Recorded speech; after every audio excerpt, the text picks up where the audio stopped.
Entonces, yo he hablado directamente de fraude en Bolivia, les he expuesto a ustedes un marco general que me imagino que va a dar él más estructura y está haciendo una labor de difusión en redes sociales, entre otras YouTube, que yo creo que nos va a comentar ahora él.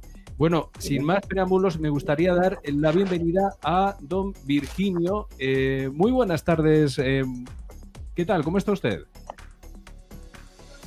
Bien, muy bien. ¿Cómo están ustedes? Sí, los escucho muy bien. Pues me gusta el libres, ¿eh? Es un objetivo de vida el ser libre. Hoy día.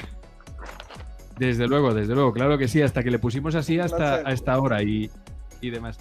Bueno, muchísimas gracias de verdad por sacar. Yo sé que es un hombre muy ocupado y además pues tienen ahora en Bolivia pues mucho que hacer ustedes y yo le agradezco de verdad que nos aclare un poco la situación, porque hemos visto con estupor, nosotros hemos sido observadores de lo que ha estado ocurriendo en su país y hemos visto cómo han tenido un presidente que ha tenido que salir fugado.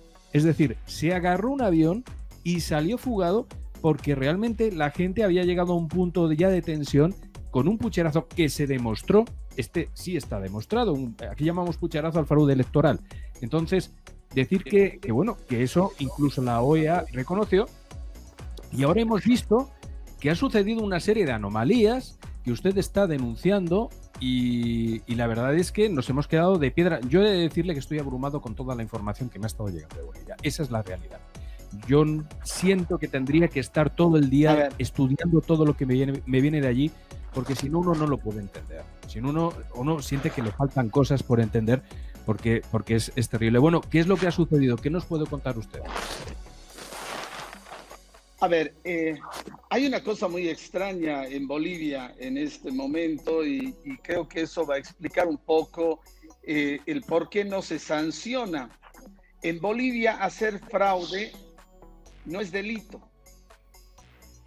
como lo acaban de escuchar. O sea, haces fraude y no te meten a la cárcel. No tiene sanción. No es delito. O sea, cuando Morales dice no ha habido fraude o ha habido fraude, entonces te vas a todas las leyes, te vas a la Constitución, te vas al Código Penal, te vas al Código Electoral y no encuentras el término de fraude. O sea, como no hay fraude, entonces no hay castigo al fraude. O sea, si partimos del inicio, este es el problema más grave. Una pregunta, en nuestra legislación. Sí, por favor. ¿Existe la falsedad documental ahí en Bolivia? Sí, claro que sí. Pero como falsedad ideológica, falsedad material, etcétera, etcétera. No como la figura de fraude electoral. Entonces, como no hay fraude electoral, entonces no se castiga el fraude electoral. ¿Qué es lo que ha dicho la OEA? Si ustedes ven el informe de la OEA de 80 y pico páginas y como 500 páginas de pruebas, etcétera, del año pasado, la OEA en ninguna parte de su informe habla de fraude. ¿Por qué? Porque no hay la figura en Bolivia de fraude. Entonces, ese es el primer hecho.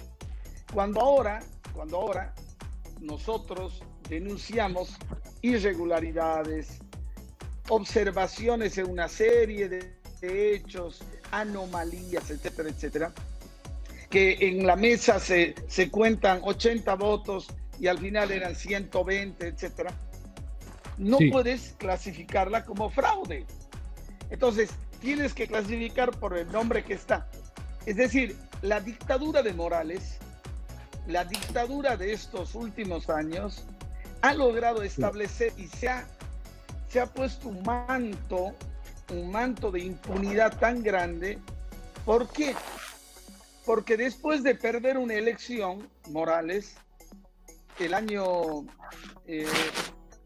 el 21 de febrero de hace 2 años atrás, dice, bueno, sí, he perdido el referéndum, pero la gente igual quiere que vaya, por lo tanto no sirve el referéndum. Lo mismo pasa en la elección del año pasado.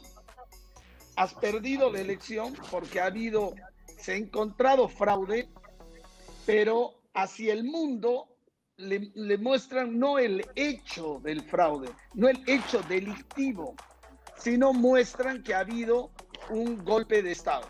Entonces, esto está muy bien planificado con una serie de esbirros que le escriben para la corona política boliviana, que es una élite logiera masista, que no tiene nada que ver con el MAS, que tiene que ver con una élite que se ha apropiado del poder, que se han disfrazado, que se han puesto sombreros, aguayos, plumas, etcétera, para mostrar que son indígenas y que este es un tema racista.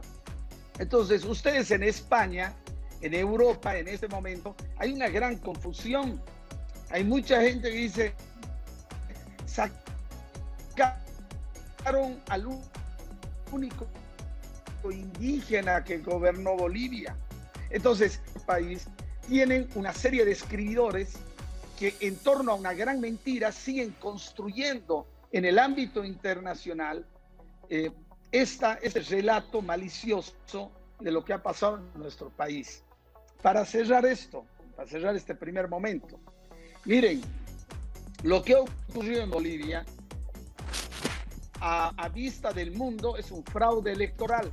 En la anterior elección y en esta elección, con unas características muy parecidas, cometen los mismos delitos delitos en el mundo que lamentablemente en Bolivia no pueden ser castigados. Ajá. Qué extraño, ¿no? Todo esto. Uh-huh. Bueno, yo le tengo varias preguntas. La primera es que si ustedes lograron pues hacer huir a Evo Morales por precisamente ese fraude, han tenido un tiempo para intentar, entiendo, ese intento de normalidad democrática en el cual pues ustedes tendrían que haber asegurado esa transición para poder ir a unas elecciones limpias, que parece ser que no ha sido. De hecho, hemos visto con pavor cómo incluso el MAS tenía un poder exacerbado en sus estructuras. Se ha permitido cortar calles, se ha permitido cortar suministros, bloquearlos, ha permitido una serie de barbaridades que de facto ya anularían unas elecciones, porque estaba en un escenario verdaderamente violento. Y bueno, todo eso al final parece ser que no ha funcionado todo este proceso de transición, porque está usted precisamente además recogiendo evidencias y dándolas a la gente, entre otros comunicadores nos han llegado también a nuestra redacción lo que está haciendo usted y claro, pues nos queda un poco impresionados. Todo este tiempo, ¿qué es lo que ha sucedido?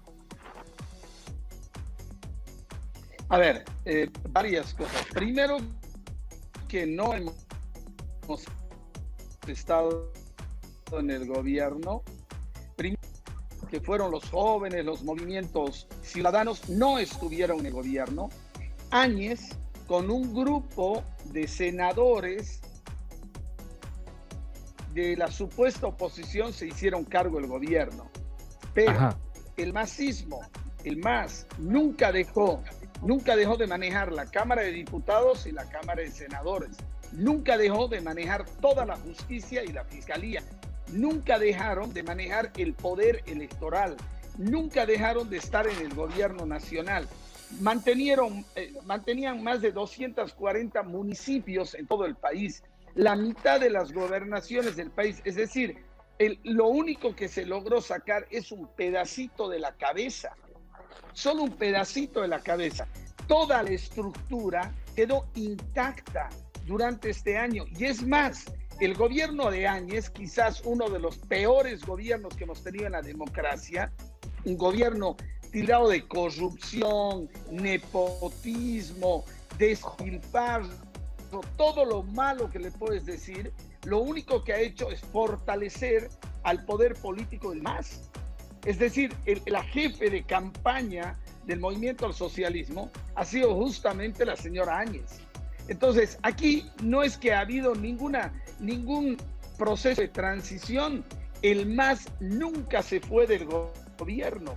La élite masista, una parte de esa cabeza se fue a Buenos Aires y la otra parte está refugiada en la Embajada de México, y fueron españoles a tratar de liberarlos, como ustedes bien conocen todo ese episodio tan desagradable que tuvieron nuestros países.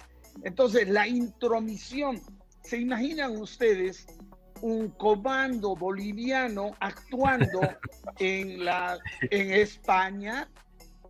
¿Se imagina un comando boliviano entrando a España? ¿Qué dirían ustedes? ¿Qué diría España? Se les pararía los pelos, por Dios. Sí. Y la intromisión tanto del gobierno español como del gobierno argentino ha sido vergonzoso en estos últimos meses. Sí, si me permite, y ahora te doy la palabra, José. Decir que para aclararle a toda nuestra audiencia, porque claro, vivimos tal tormenta de noticias que es que se nos van olvidando todas. A lo que se ha referido don Virginio es a ese episodio, se acordarán ustedes, de que unos encapuchados, geos para más señas, fueron a una embajada, cuidado, que estaba Bolivia respetando incluso, después de tener huidos, estaba respetando el territorio de las embajadas. Bueno, pues se refugiaron allí dentro gente supuestamente, más que supuestamente, asociada a los narcos y supuestamente por los acuerdos que tenía Podemos con Sánchez, por llegar a un acuerdo, se establece esa suerte de operación sin el permiso de Bolivia, operando contra los intereses de Bolivia. Y bueno, donde fuimos realmente a intentar sacar a unas personas que estaban buscadas por Bolivia. Y lo paró la propia gente de la calle que alertó a las autoridades. Oiga, ¿qué es esta operación que está aquí? Es que a veces se nos olvida, porque es tal barbaridad de noticias las que escuchamos todos los días, que es que uno se le parece que esto pasó hace 1000 años, pero fue una cosa verdaderamente increíble. Decir que Bolivia pidió explicaciones y lo que hizo Sánchez fue retirar embajadores y mandarles, o sea, verdaderamente una cosa impresionante, una cosa que da la dimensión del gran desastre que tenemos en el gobierno. José, ¿qué quieres añadir a todo esto?